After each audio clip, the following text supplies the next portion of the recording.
Desperate appeals this evening from residents of Turners and Four Paths in Clarendon. Residents say lives and property are at risk and shabby road work during a recent road expansion project is being blamed. More in this report from TVJ's Dwayne Anderson. The stretch of road linking Soursup Turn to Chapelton in North Clarendon is no longer the pothole-filled road of the past. The improvements came thanks to a $1 billion project under the state's Rural Roads Rehabilitation Program. But if you ask some of these residents, the road is the only part of the project that was done properly. The rest was shabby at best. Several residents in the Four Paths and Turners communities are suffering from what they call the subpar work.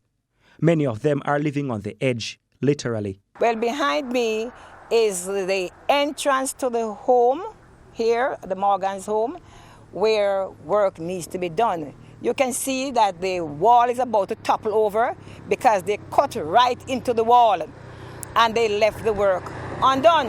I can't drive my car down into the yard. I have to be parking on the side of the road. When the rain fall, water affect me. I have to be sweeping every day. I have to be sweeping up dirt, everything that blows from the road come down into the yard. And my tenant had to vacate the premises because I had tenants in my business place.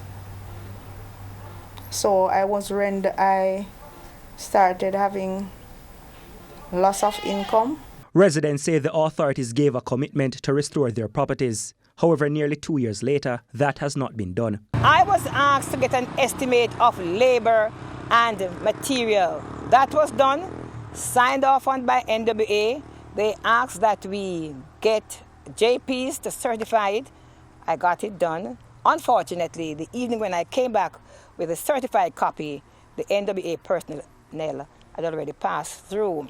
But I have made several attempts to get it to them, and it has not been picked up. They told me that they'll come and pick it up. I should not leave it at the office. For the residents, the situation is a race against time, and they are only winning because of the dry times. They believe when the seasonal heavy rains return, it will wash away their properties.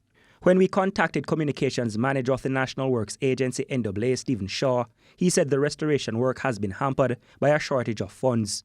He explained another $60 million is needed to restore the residents' properties, and the NWA will be making efforts to secure the funds to address the matter soon. Dwayne Anderson, TVJ News.